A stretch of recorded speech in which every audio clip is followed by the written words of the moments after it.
एक औरत police station में सिर्फ सफाई करने गई थी, लेकिन उसने एक ही नजर में पुलिस की गलती पकड़ ली। उसने अपने हाथ से लॉलीपॉप फेंका, उसका दिमाग तेजी से दौड़ने लगा। उसने सस्पेक्ट वाले टैग को काटकर उसके नीचे पीड़ित लिख दिया। उसे लगा कि ये तो एक छोटी सी मदद है, शुक्रिया की कोई बात नहीं। लेकिन अगले दिन केस का इंचार्ज ऑफिसर मार्क भड़क गया। अच्छा हुआ कि पुलिस स्टेशन में सीसीटीवी कैमरे लगे थे। कल रात एला का पूरा डांस उसमें रिकॉर्ड हो गया था। लेकिन ऐसा कोई नियम तो नहीं है ना कि सफाई कर्मचारी काम करते हुए गाने सुनकर डांस नहीं कर सकते। पर लेडी बॉस के पास उसके साथ मजाक करने का टाइम नहीं था। उसने साफ कह दिया कि क्रिमिनल केस में दखल देने पर जेल हो सकती है। एला बड़ी मासूमियत से बोली कि उसने बस एक गलती सुधारने में मदद की थी, इसमें केस में दखलंदाजी वाली क्या बात है। मार्क गुस्से से पागल हो रहा था। उसने दशकों तक पुलिस में काम किया है, अब कोई सफाई कर्मचारी उसे नहीं सिखाएगी कि केस कैसे सॉल्व करना है। लेकिन लेडी बॉस ने उसकी एक नहीं सुनी और केस फाइल निकालकर एला से जवाब मांगा। और इसके बाद शुरू हुआ एला का असली खेल। ये उसका जलवा दिखाने का वक्त था। ये तो बहुत ही अजीब बात है ना? क्या तुम मुझे ये बता रहे हो कि इस औरत ने बड़ी लापरवाही से अपना बिस्तर लगाया और उसे अपने गद्दे की कोई फिक्र नहीं थी? तो फिर ये रस्सी पक्का किसी और काम के लिए इस्तेमाल की गई होगी। इधर देखो, ध्यान से देखो, तुम बस देखते जाओ कि मैं क्या समझाना चाह रही हूँ। अब समझ आया तुम्हें?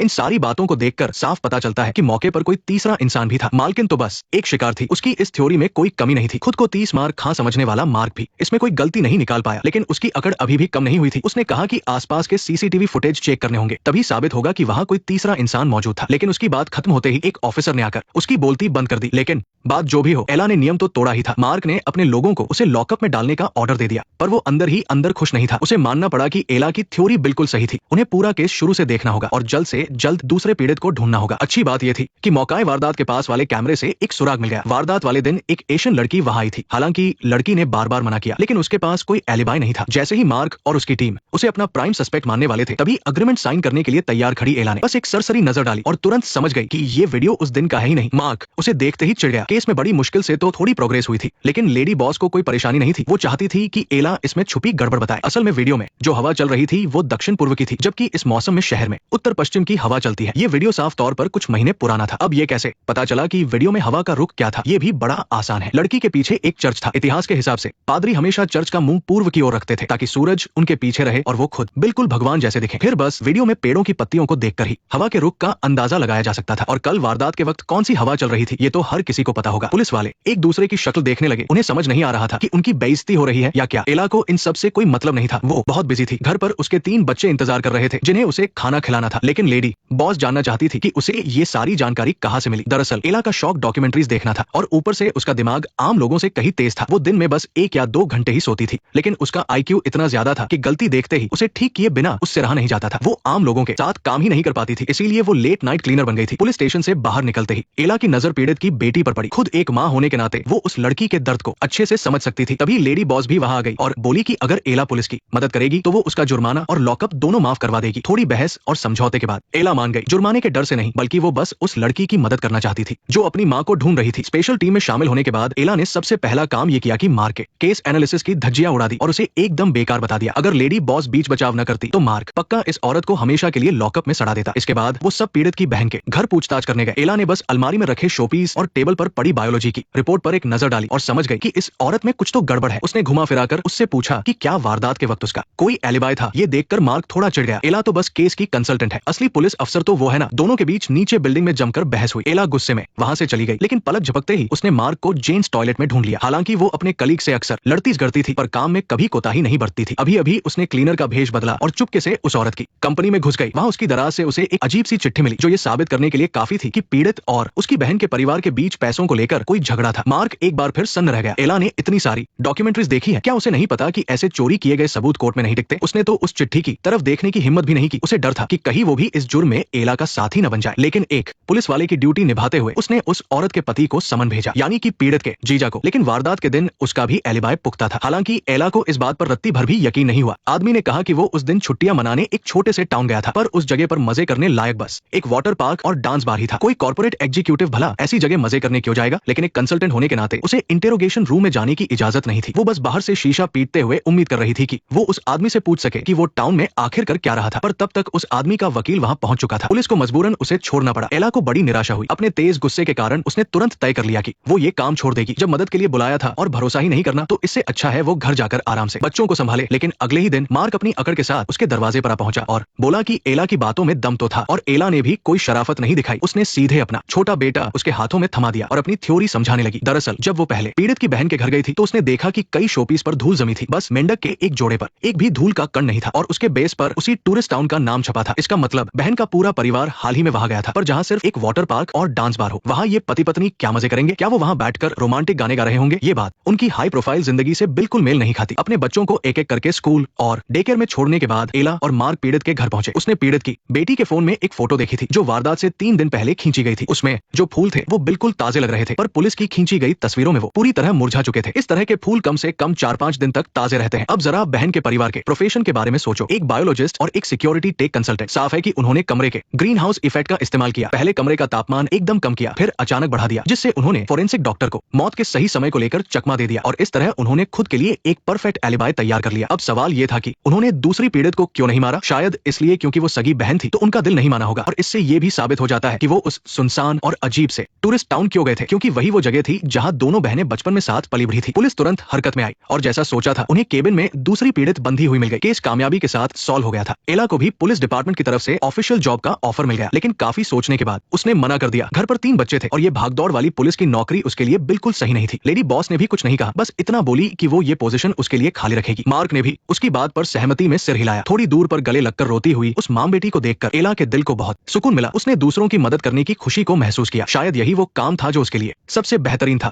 ये सफाई कर्मचारी पुलिस अफसर बनने के अपने पहले ही दिन कलीग्स की गलती पकड़ लेती है। एक आदमी छत से गिरकर सीधा अपनी ही कार पर आ गिरा। मौकाए वारदात की छानबीन के बाद मार्क को लगा कि वो आदमी डांस करते वक्त गलती से नीचे गिर गया होगा या फिर ये सुसाइड का मामला भी हो सकता था, पर एला बस मुस्कुराई और कुछ नहीं बोली। उसे डर था कि उसकी बातों से कहीं मार्क की ईगो हर्ट ना हो जाए। इस कार की कंडीशन देखकर ही पता चल रहा था कि इसका मालिक इसे बहुत प्यार करता था, तो क्या कोई सुसाइड करते वक्त अपनी प्यारी कार को भी साथ लेकर मरेगा? इसके बाद वो वारदात वाली जगह पर आई, एक नजर दौड़ाई और फोन के स्टैंड के गिरने की दिशा से वो अहम सुराग ढूंढ निकाला जो पुलिस से छूट गया था। फोन की स्क्रीन के स्क्रैच से एला समझ गई कि फोन का मालिक लेफ्ट हैंडेड था। मार्क ने शक के साथ वो फोन खोला, पर जैसे ही वॉलपेपर की लाइट जली एला ने तुरंत पहचान लिया कि ये माइकलेंजेलो की सेंट एंथोनी की पेंटिंग है। मतलब फोन का मालिक पक्का कैथोलिक था और फोन के पीछे लगे स्टिकर से साफ था कि वो लोकल बेसबॉल टीम का फैन भी था। ये सारी बातें पीड़ित से बिल्कुल भी मेल नहीं खा रही थी। वारदात के वक्त वहां पक्का कोई दूसरा इंसान भी मौजूद था। जब पीड़ित चांद की रोशनी में टैप डांस कर रहा था तब उसने मौका पाकर अचानक अंधेरे से निकलकर उस पर हमला कर दिया। एला की इस थ्योरी में कोई भी कमी निकाल पाना नामुमकिन था। मार्क बड़ा बेबस महसूस कर रहा था। हाई आईक्यू वाले लोगों के साथ रहना इतना मुश्किल क्यों होता है? अब उन लोगों को बस कल रात छत पर मौजूद उस दूसरे इंसान को ढूंढना था, पर किसी ने सोचा नहीं था कि एला फिर से अपना जादू दिखाएगी। जब वो लोग पीड़ित को देखने अस्पताल पहुंचे तो इत्तेफाक से उसके कई सारे दोस्त भी कॉरिडोर में ही मौजूद थे। एला ने तुरंत बारीकियों पर गौर किया और 2 लेफ्ट हैंडेड लोगों को पहचान लिया। साथ ही एक आदमी गले में लॉकेट पहने था जिससे पता चला कि वो कैथोलिक है, और सबसे अहम सुराग था उनमें से एक आदमी का टैटू जिस पर साफ साफ बेसबॉल की सिलाई जैसा डिजाइन बना था। मार्क ने तुरंत आगे बढ़कर उसे हिरासत में लिया और पूछताछ के लिए पुलिस स्टेशन ले आया, पर बाकी सस्पेक्ट्स की तरह ही रॉन नाम के इस आदमी ने भी जुर्म कबूलने से इनकार कर दिया। उसने कहा कि वो और पीड़ित सगे भाइयों जैसे हैं, वो उसे छत से नीचे क्यों धकेलेगा भला? एला को बहुत भीड़ मच रही थी। वो बाहर से चिल्लाकर बोली कि इससे इतनी फालतू बकवास क्यों कर रहे हो? बस वो फोन निकाल कर दिखाओ ना, उसी से साबित हो जाएगा कि रॉन कल रात छत पर मौजूद था। इतने पक्के सबूत को देखकर उस आदमी को सच कबूल करना ही पड़ा, पर उसने फिर भी यही कहा कि उसने पीड़ित को नहीं धक्का दिया। उसने बताया कि वो दोनों उस वक्त डांस की प्रैक्टिस कर रहे थे, तभी अचानक एक साया सा आया और उसे धक्का दे दिया। दोस्तों, ये बातें बिना किसी सिर पैर की थी। पुलिस इतनी आसानी से उसकी बात पर कैसे यकीन कर लेती? वहां का सीसीटीवी कैमरा सिर्फ गली में आती हुई कार को ही रिकॉर्ड कर पाया था। उससे ये साबित करना नामुमकिन था कि वारदात वाली जगह पर आखिर कितने लोग मौजूद थे। एला ने अपने हाथ में पकड़ी फाइलों को देखा और उसका दिमाग फिर से घोड़े की तरह दौड़ने लगा। जब सब लोगों को लग रहा था कि वहां कोई तीसरा इंसान नहीं था, तब उसने एक बिल्कुल अलग ही थ्योरी सामने रखी। लेकिन अपनी बात सबके सामने रखने से पहले वो उस बर्बाद हो चुकी कार की एक बार फिर से तलाशी लेना चाहती थी। इन्वेस्टिगेशन रिपोर्ट के मुताबिक पुलिस को कार की डिक्की में थोड़ा पेंट मिला था, पर क्योंकि पीड़ित खुद एक ऑटो रिपेयर शॉप में पेंटर था, इसलिए इस सुराग को इग्नोर कर दिया गया था। लेकिन एला ने तो क्या वो कैमरों से बचकर शिकार के पीछे पीछे वहां नहीं पहुंच सकता था? डार्क ने तुरंत इसका विरोध किया। भले ही ये कार पुरानी सदी की है, लेकिन मॉडिफाई होने के बाद इसकी डिक्की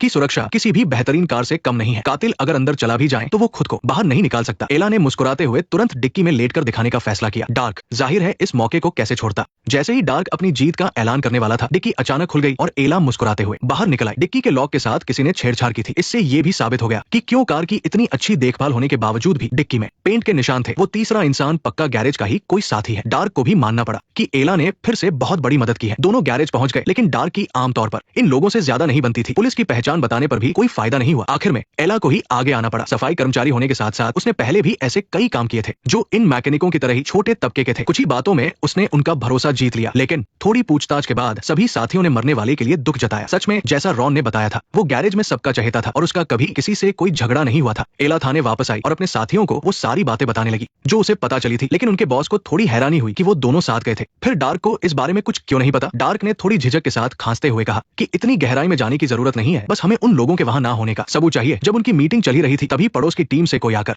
एक लूट के मामले में मदद मांगने लगा। एला ने चिढ़ते हुए आंखें घुमाई, लेकिन वो जल्द ही अपनी काबिलियत साबित करने वाली थी। घर लौटने के बाद एला अपनी बेटी के साथ एक बक्से में रखी पेंटिंग्स देखने लगी। वो उसके पति रोमन की थी, जो उसने सालों पहले बनाई थी। तब वो डायपर लाने के बहाने बाहर गया था और फिर कभी लौटकर नहीं आया। अब उसने पुलिस के साथ एक डील कर ली थी और उसे पूरा यकीन था कि वो जल्द ही उसे ढूंढ लेगी, लेकिन उसकी बेटी थोड़ी जिद्दी थी और उसका मानना था कि रोमन ने उन दोनों को हमेशा के लिए छोड़ दिया है। एला भले ही बहुत होशियार थी, लेकिन इस उम्र के बच्चों को संभालना उसके लिए भी मुश्किल था। पेंटिंग्स देखते देखते अचानक उसके दिमाग में केस से जुड़ा एक सुराग आया। जब डार्क को आधी रात को क्राइम सीन पर बुलाया गया तो एला तुरंत उसे वहां लेकर गई और सीन रिक्रिएट करने लगी जहां वो अभी खड़े थे। अगर कोई अचानक आकर उसे धक्का देना चाहता तो उसे पास के उस खंभे के पीछे छिपना पड़ता और मौका देखकर पीछे से हमला करना पड़ता। डार्क थोड़ा चिढ़ने लगा। ये सब तो वो भी सोच सकता था। आधी रात को अपनी नींद खराब करके ये सब सुनने की क्या जरूरत थी। लेकिन एला की अगली बात उसे कुछ समझ नहीं आई। एक खगोलीय घटना होती है जिसे अपोजिशन इफेक्ट कहते हैं। जब चांद और सूरज आमने सामने होते हैं तब चांद की रोशनी सबसे ज्यादा तेज होती है और घटना वाले दिन बिल्कुल ऐसा ही हुआ था। इसलिए जब कातिल बाहर निकला तो वो ठीक से देख ही नहीं पाया कि जिसे वो धक्का देना चाहता है वो कहाँ है। इसी वजह से उसने गलती से उस अच्छे इंसान को नीचे गिरा दिया। चूंकि रॉन मरा नहीं था, इसका मतलब था कि कातिल फिर से हमला करेगा। अच्छी बात यह थी कि डार्क के पास रॉन का नंबर था, लेकिन जैसे ही उसने कॉल मिलाई पीछे से बहुत शोर आ रहा था। दोनों ठीक से बात नहीं कर पा रहे थे। एला ने फिर से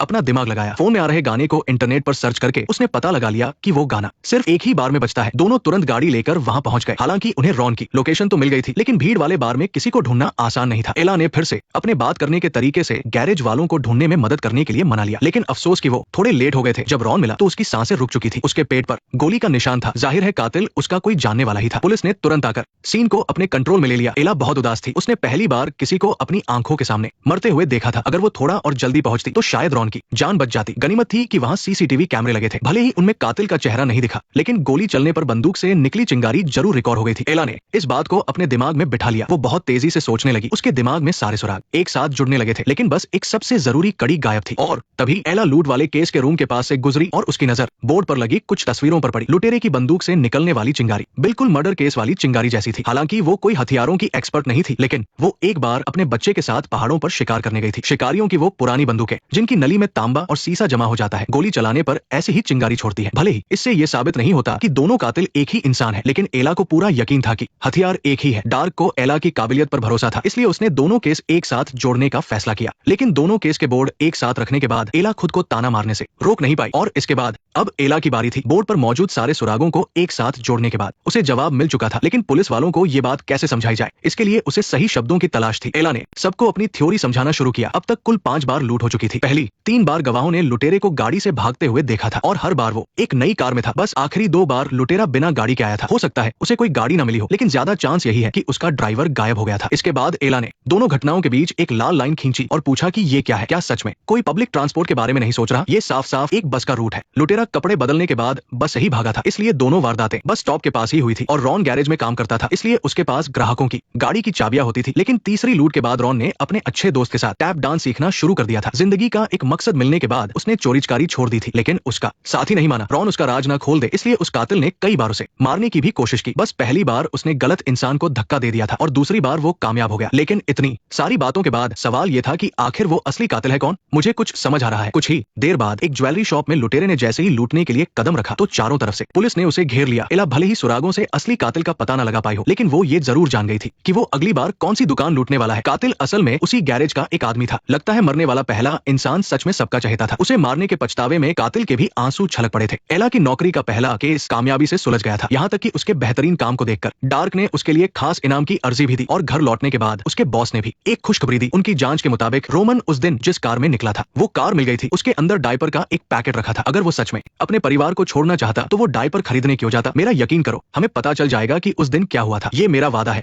इस सफाई वाली ने क्राइम सीन को बस एक बार देखा और तुरंत बता दिया कि पिछली रात वहाँ क्या क्या हुआ था। बाथटब में नहाते हुए एक आदमी के पैर अचानक किसी ने खींचे और काफी छटपटाने के बाद वो पानी में डूब गया। केस संभाल रहा पुलिस अफसर डार्क इस बार थोड़ा सतर्क था। उसे डर था कि कहीं कुछ कहने पर वो फिर से गलत ना साबित हो जाए। उसने बस इतना कहा कि वहाँ बिखरी मोमबत्तियों और कपड़ों को देखकर लगता है कि मरने वाले ने कल रात खूब मस्ती की थी। एला ने सिर हिलाकर उसकी तारीफ की। डार्क के दिमाग के हिसाब से इतना समझ पाना ही बहुत बड़ी बात थी, लेकिन उसे कुछ ऐसी चीजें भी दिखी जो आसानी से नजर नहीं आती। जैसे जमीन पर पड़े वो तौलिए, नीचे वाले 2 तौलिए मुड़े हुए थे। बस सबसे सबसे ऊपर वाला तौलिया अलग तरह से रखा था। इसका मतलब था कि कातिल ने सीन साफ करने के लिए उसी का इस्तेमाल किया था। लेकिन डार्क को ये बात पच नहीं रही थी। ये तौलिया मरने वाले ने खुद क्यों नहीं मोड़ा हो सकता? एला ने उसे नीचे झुककर जमीन देखने को कहा, लेकिन डार्क ने मना कर दिया। लेकिन एला खुद घुटनों के बल बैठ गई और बोली कि कोई भी अच्छी सफाई वाली फर्श पोंछने के लिए पोछे का इस्तेमाल करती है, लेकिन यहाँ साफ दिख रहा था कि फर्श तौलिए से साफ किया गया है। एक मेहमान होने के नाते मरने वाला इतना भी अच्छा नहीं होगा कि फर्श साफ करने के बाद तौलिए को सलीके से मोड़ कर रखे। इसका सीधा सा मतलब था कि वहाँ पक्का कोई और भी मौजूद था, इसलिए ये सुसाइड या किसी हादसे का मामला नहीं हो सकता। इसके तुरंत बाद एला ने एक बड़ा अंदाजा लगाया, हो सकता है मरने वाला कल रात किसी काले बालों वाली लड़की से मिला हो जिसने उसे नशा देकर बाथटब में डुबो दिया हो। डार्क ने उसे बीच में रोकते हुए पूछा कि बिना पोस्टमार्टम के एला को कैसे पता चला कि उसे नशा दिया गया था? इसकी वजह बहुत ही आसान थी। होटल के कमरे में बर्तन कौन धोता है? शायद तुम्हारे अलावा कोई नहीं। खैर, ये बोतल धोकर एकदम साफ कर दी गई है। कोई ऐसा क्यों करेगा? जाहिर है वो इस बोतल से सारे फिंगरप्रिंट्स मिटाना चाहता था। क्या तुम्हें कुछ और मिला? ये एक विस्की का गिलास है। इसमें मोम नहीं है। इसके कांच की कटाई बहुत मजबूत है जो बहुत ज्यादा घिसावट झेल सकता है और अच्छे से साफ भी हो जाता है। डार्क को जल्द ही समझ आ गया कि ये गिलास कमरे में रखे आम गिलासों से बिल्कुल अलग था। तो एला के अंदाजे के हिसाब से मरने वाला पक्का बार में किसी लड़की से मिला था। दोनों के बीच काफी अच्छी बातचीत हुई और फिर वो होटल आ गए। आगे की जांच का रास्ता तय करने के बाद वो तुरंत पूछताछ के लिए पास के बार में पहुंच गए। बारटेंडर ने बताया कि मरने वाला सच में एक बेहद खूबसूरत लड़की के साथ था, लेकिन उस लड़की के बाल सुनहरे थे। हालांकि ये बात उनके अंदाजे से थोड़ी अलग थी, लेकिन इससे पूरी कहानी पर कोई असर नहीं पड़ता। होटल के सीसीटीवी फुटेज में वो लड़की मरने वाले के साथ कमरे में आधे घंटे तक रही और उसके जाने के बाद कोई भी दूसरा इंसान कमरे में नहीं गया। इसके अलावा वो औरत पेशे से एक डॉक्टर थी और उसकी दवाइयों तक अच्छी पहुंच थी। पुलिस के पास उसे थाने ले जाकर पूछताछ करने के लिए इतने सुराग काफी थे। एला पहली बार पूछताछ वाली कुर्सी पर बैठी थी। उसने एक नजर में ही भांप लिया कि वो लड़की शादीशुदा है। मरने वाले के साथ अपने रिश्ते पर उस औरत ने कहा कि वो बस दो वयस्कों के बीच की एक आम मुलाकात थी। पिछली रात वो बाथरूम में नहाने गई और बाहर आकर देखा कि वो आदमी सो चुका था, तो वो वहां से चली गई। लेकिन सारे सबूत उसके खिलाफ थे। कल रात उस लड़की के अलावा कोई दूसरा इंसान कमरे में नहीं गया था। जैसे ही डार्क ने उसे हथकड़ी पहनाने का फैसला किया, एला ने अपने दिमाग में सारे सुरागों को फिर से दोहराया। उसे एहसास हुआ कि वो औरत सच बोल रही है। बाथटब के चारों तरफ मोमबत्तियां जलकर खत्म हो चुकी थी। बस बाथटब के नीचे वाली मोमबत्ती आधी ही जली थी। साफ था कि मरने वाले के छटकाने से पानी उछला और वो मोमबत्ती बुझ गई। एक मोमबत्ती करीब 4 घंटे जलती है, उस हिसाब से मर्डर कमरे में आने के 2 घंटे बाद हुआ था, यानी उस औरत के जाने के वक्त तक वो आदमी जिंदा था। डार्क ने मायूस होकर हथकड़ी वापस रख ली और फिर एला की तरफ घूर कर देखा। बेहतर होगा कि वो अब कोई नया शक के घेरे में आने वाला इंसान ढूंढे, वरना उसे सच में बहुत गुस्सा आ जाएगा। लेकिन अगले दिन एला थाने नहीं आई, बल्कि वो केस से जुड़े सारे सबूतों को अपने घर ले गई। उसके बेटे को भी उसकी तरह तेज दिमाग मिला था। शायद वो कातिल को। नेक्स्ट पार्ट देखने के लिए वीडियो को लाइक करो।